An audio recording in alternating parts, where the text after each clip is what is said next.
السلام علیکم ګرانو کتونکو زه یم واجد الله او تاسو ګورئ زما فیسبوک او یوټیوب چینل. امید لرم چې خبرې او ژوند به مو ښه تېرېږي.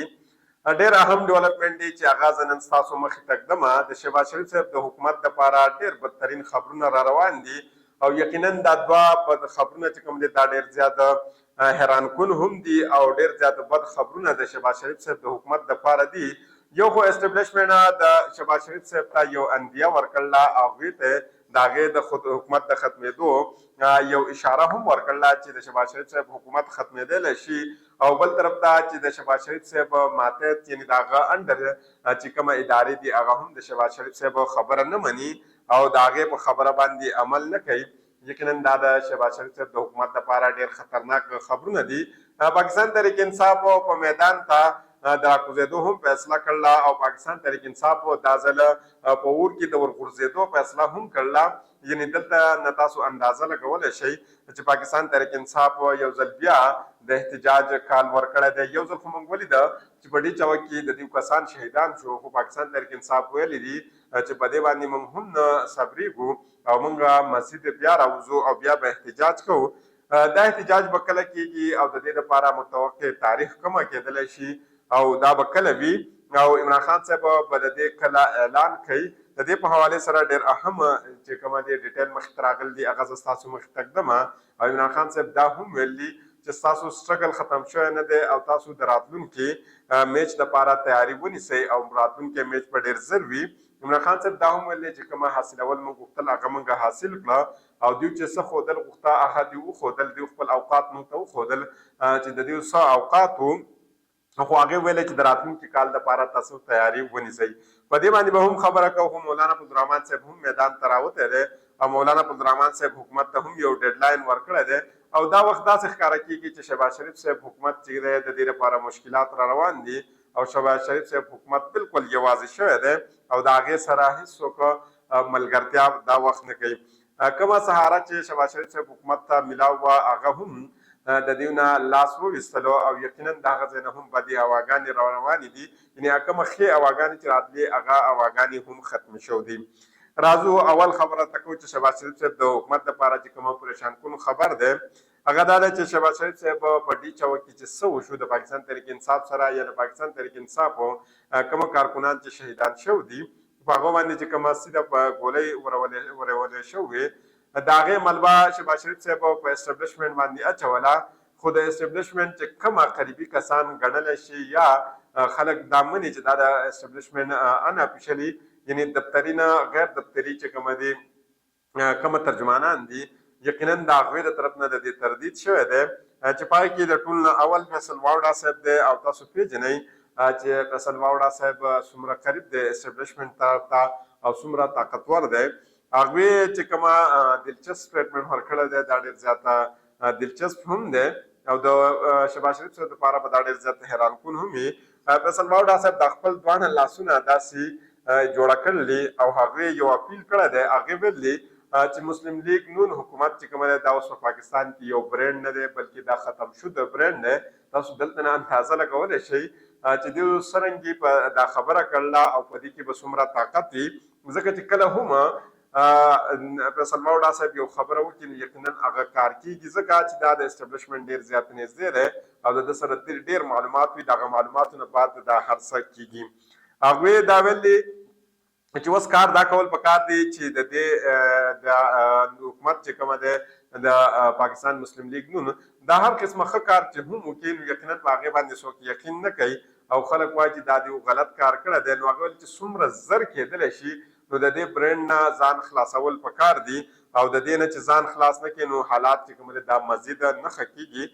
په دې تناظر کې فیصل واوډا صاحب د بلاول بټو صاحب سره یو ملاقات کړی دی او دغه ملاقات ته د دغه ملاقات دا کومه سرکمسټانسز چې کومه دي دې ته هم خلک په دقه تناظر کې ګوري چې یقینا دا ملاقات هم په دغه حوالې سره شوی دی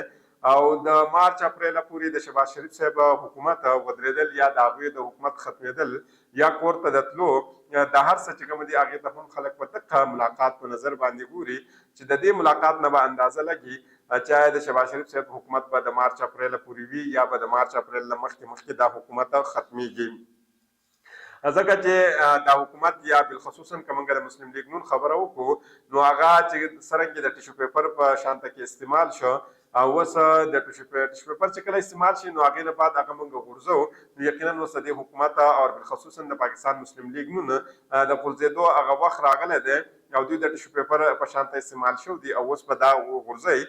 کومو کسانو چې استعمال کړي دي هغوی ته مزید د دې ضرورت نشته یو نوی خبر بل دا راغلی چې پاکستان تحریک انصاف چې کوم مارچ یعنی فاینل کال په دوران کې چې کوم پولیس اهلکار ډیوټي نه دا ورکړ یقینا هغه د آی جی اسلام آباد په حکم باندې چې کوم دی هغه د ډیوټۍ نه ختمولی کېږي به هغه به برخاست کېږي او صرف د ډیوټۍ نه بلکې د هغوی نوکري چې کومه دا پرمننټلی به ختم کېږي د هغې په حوالې سره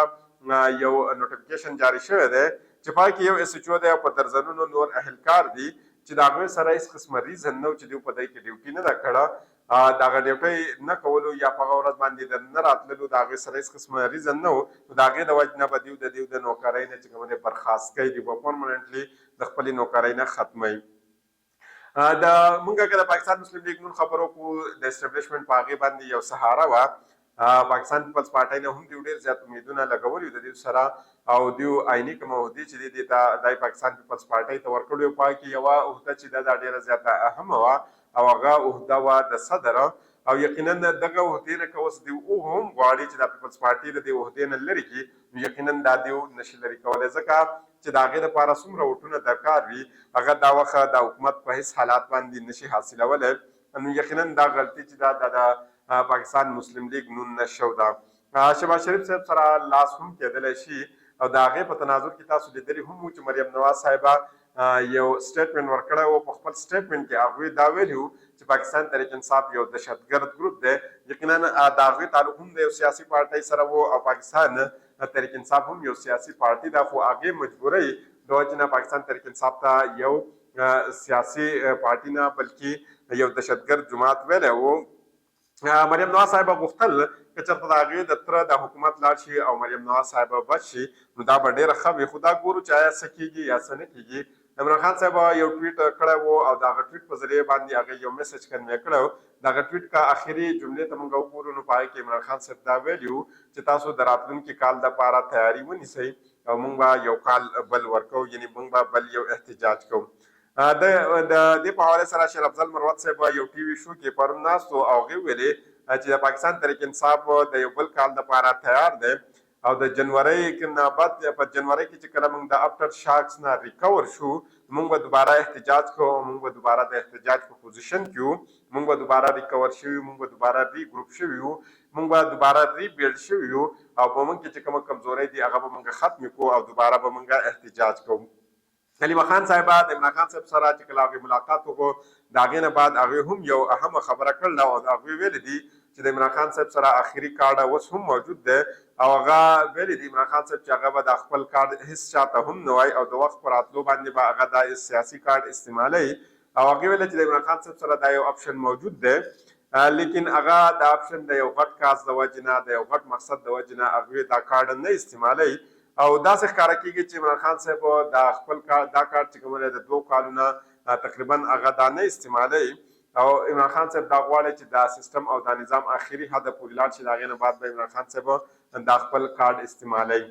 په پاکستان کې به یو داسې کار کېږي چې حکومت به شفت کېږي یا به حالات بدلیږي او مولانا عبدالرحمن صاحب به په هغې کې شاته وي یقینا دا ممکنه نه ده جماعت علماء اسلام جے یو آی سربراہ مولانا عبدالرحمن صاحب وینا ده چې حکومت د 9 دسمبر پورې مدارس بل باندې دستخط ونه کړ نو په 8 دسمبر باندې به په پېښور کې د آئنده الله عمل دوی ورکوي مولانا عبدالرحمن صاحب په لاهور کې د جے یو آی د رهنما حافظ بلال دورانی صاحب سره ملاقات کړی دی په ملاقات کې مدارس بل باندې حکومت ته چې کومه ډیډلاین ورکړل شوی دی په هغې باندې خبرې اترې شوي دي مولانا عبدالرحمن صاحب وینا دا وه حکومت د 9 دسمبر پورې مدارس بل باندې دستخط ونه کړ نو په 8 دسمبر باندې به دوی په پېښور کې آئنده الله عمل ورکوي سربراہ جے یو آی وینا دا وه چې حکومت د پارلیمنټ نه منظور کړی شوی زمونږ بل باندې دستخط ولې نه کوي حکومت د خپلې مرضۍ قانون جوړ کړی دی حکومت دې دا موږ ته ووایي چې تر اوسه پورې دوی کومه بل چې پاس کړی شوی دی په دې باندې دوی دستخط ولې نه دی کړی تاسو دلته نه اندازه دا لګولی شئ چې د شهباز شریف صاحب حکومت چې کومه دی دا بالکل یوازې پاتې کیږي، تنها شوی دی او صرف د دوی حکومت نه بلکې شهباز شریف صاحب په ذات خود ډېر زیات تنخوا شوی دی، د هغه دپاره ډېر زیات مشکلات دي. نو که موږ دا وګورو د هغه لپاره مسلسل مشکلات را روان دي. زه کوشش کوم د دې په حوالې سره مزید ډیټیل ستاسو مخې ته کېږدم. د بلې ویډیو پورې ماته اجازت راکړئ. د الله